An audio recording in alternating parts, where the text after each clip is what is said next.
देखिए, अभी आप लोगों के सामने बड़ी भर्तियां आने की पूरी संभावनाएं जो थी, वो वास्तविकता में बदलने वाली है।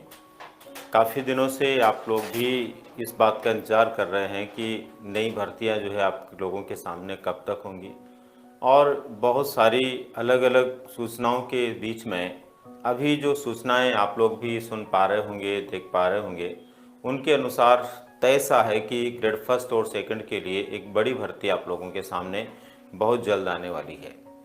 दोस्तों, जैसे जैसे पिछली परीक्षाओं के परिणाम आते जा रहे हैं, वैसे वैसे नई भर्तियों का इंतज़ार आप लोगों का और ज़्यादा बढ़ने लगा है। खास बात यह है कि नई भर्तियां कब तक आएगी, नई भर्तियों की परीक्षा कब तक हो सकती है, किस तरह से हमें अपनी तैयारी करनी चाहिए, इसको लेकर के आज हम बातचीत करना चाहेंगे। विशेष रूप से ग्रेड फर्स्ट और सेकंड को लेकर के हम यहाँ पर बातचीत कर रहे हैं। जैसा कि आपको विदित है, ग्रेड फर्स्ट के लिए यानी व्याख्याता के लिए लगभग अभी 5800 पदों के लिए वित्त विभाग की स्वीकृति के लिए सूचना जा चुकी है। इसी प्रकार से ग्रेड सेकंड के लिए भी नई भर्ती जो है उसमें लगभग 3000 पदों के लिए वित्त विभाग के पास स्वीकृति हेतु सूचना जा चुकी है। इसको आप लोगों को इस तरह से ध्यान में रखना है कि अभी ये स्वीकृति केवल उन पदों के लिए है जो लगभग खाली पद, रिक्त पद हैं। पूर्ण रूप से जो भर्तियां अभी लगभग परिणाम आ रहे हैं उसके बाद में पूरी हो चुकी होगी, उनके बाद की स्थिति के ये पद हैं।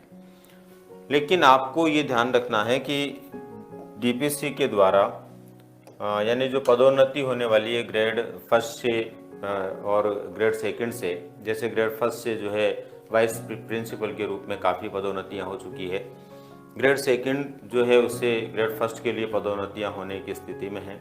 उसके बाद में इन दोनों ही क्षेत्रों में लगभग और हजारों की संख्या में पद बढ़ने की संभावना, उसमें से मान के चलिए कि लगभग 5000 प्लस पद इसमें और बढ़ने की संभावना है, और इतने ही पद लगभग इसमें बढ़ने की संभावना है। ऐसी स्थिति में यदि हम बात करें दोस्तों, तो फर्स्ट ग्रेड और सेकंड ग्रेड के मिलाकर जहां तक है 20,000 प्लस पद आने की संभावना बनती है।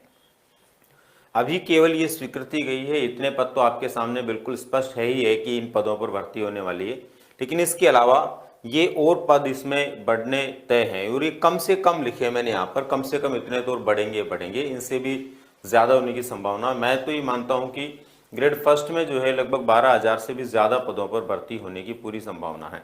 तो ऐसी स्थिति में 20,000 प्लस पद आप लोगों के सामने होंगे केवल ग्रेड फर्स्ट और सेकंड के लिए। ऐसी स्थिति में एक बड़ी भर्ती है ये, और हमें इसके लिए अभी से पूरे मन से तैयारी में जुटने की आवश्यकता है। खास तौर पर वो विद्यार्थी जो पहली बार ग्रेड फर्स्ट या सेकंड की तैयारी करना चाह रहे हैं, उन विद्यार्थियों को सबसे पहले अपनी बेसिक जो चीज़ें हैं उनको अभी से तैयार करना शुरू कर देने की आवश्यकता है। बेसिक चीज़ों की यदि हम बात करें तो सामान्य ज्ञान निश्चित रूप से आपके परीक्षा के अंदर आएगा ही आएगा और आता ही है। सब्जेक्ट आपके आना ही आना है, तो सब्जेक्ट की जो बेसिक चीज़ें हैं उनको कंप्लीट करना शुरू कर दें।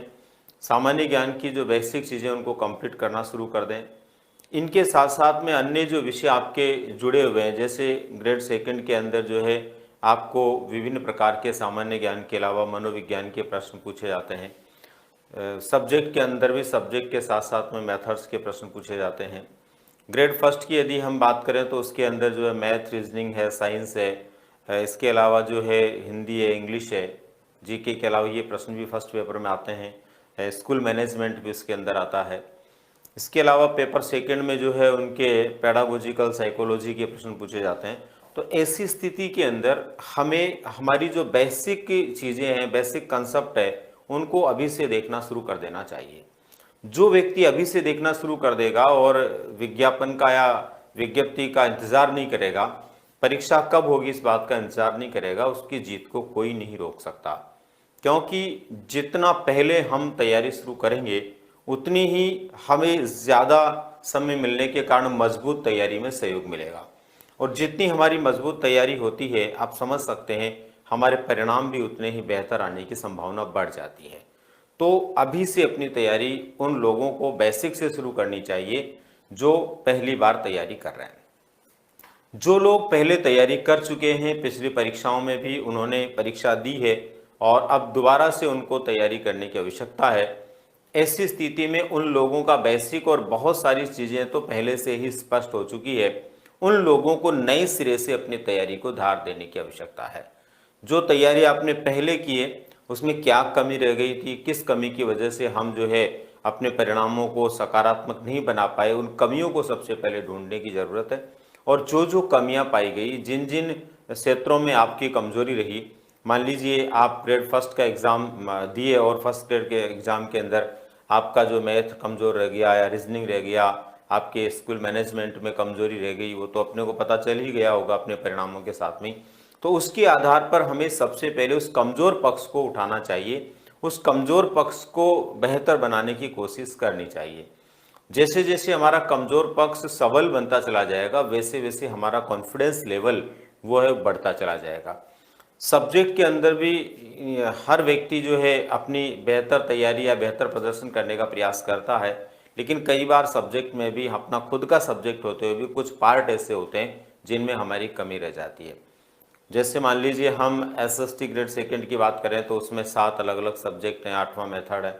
तो सातों सब्जेक्ट सबके बहुत अच्छे हों ऐसा ज़रूरी नहीं है। तो उसमें जो सब्जेक्ट आपका कमज़ोर है, इकोनॉमिक्स कमज़ोर है, हिस्ट्री कमज़ोर है, पॉलिटी कमज़ोर है, कोई सा भी है, तो उसको सबसे पहले देखिए, उस पर ज़्यादा फोकस कीजिए ताकि आने वाले समय में उसकी कमज़ोरी दूर हो जाए।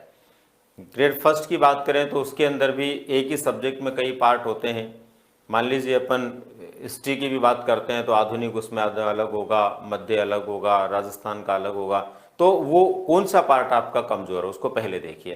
पहले देखने का मतलब ये, एक बार आप उसको पूरा प्रॉपर देखने के बाद में फिर आपको वक्त मिलेगा तब और उसकी ढंग से आप दोबारा तैयारी करेंगे तो निश्चित रूप से वो आपका बहुत अच्छा हो जाएगा।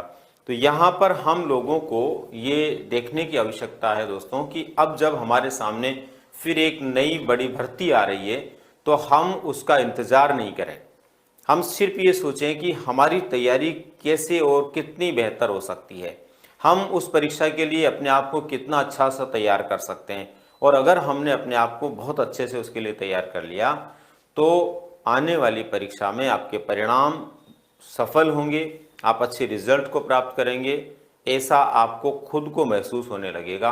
और जब खुद को महसूस होने लगेगा तो आपका कॉन्फिडेंस लेवल दोगुना होगा और आपकी तैयारी बेहतर होती चली जाएगी। यहाँ पर बहुत सारे लोगों के अभी भी मैसेजेज आते हैं, कमेंट्स आते हैं कि अभी चुनावी वर्ष है तो ये सब कुछ घोषणाएं हैं, पता नहीं परीक्षा कब होगी।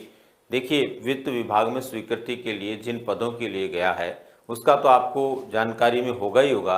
तो उन पदों के लिए भी कम से कम हम सकारात्मक सोच करके तैयारी शुरू करेंगे तो ये मान के चलिए कि वो परीक्षा तो होना निश्चित रूप से तय है। कभी न कभी तो वो परीक्षा होनी है, आज नहीं तो आज के 6 महीने बाद होगी, 8 महीने बाद होगी, पर होगी ज़रूर। तो ऐसी स्थिति के अंदर हमें अपने को उस तैयारी के लिए तैयार रखना चाहिए, उस परीक्षा के लिए तैयार रखना चाहिए कि हम अच्छे परिणामों को प्राप्त कर पाएँ। कई बार ऐसे कई विद्यार्थी होते हैं जो इंतज़ार करते रहते हैं, पहले परीक्षा के लिए विज्ञापन आए, फिर परीक्षा की तिथि की घोषणा हो, फिर घोषणा में भी ये तय हो जाए कि अब परीक्षा उसी दिन होना ही होना है, तब जाकर के वो अपनी तैयारी को बढ़ाते हैं। ऐसी स्थिति के अंदर जो उस समय तैयारी होती है वो बहुत अच्छी नहीं हो सकती, क्योंकि वहाँ पर एक तरफ समय का अभाव रह जाता है, दूसरी तरफ लंबी चौड़ी विषय वस्तु होती है। और ऐसी स्थिति में की जाने वाली तैयारी के अंदर हम ठीक प्रकार से न खुद को तैयार कर पाते, न चीज़ों को तैयार कर पाते। मेंटली तौर पर भी हम उसके अंदर जो है तनाव में रहते हैं, टेंशन हमारे अंदर रहता है, प्रेशर्स बहुत ज़्यादा बढ़ जाता है।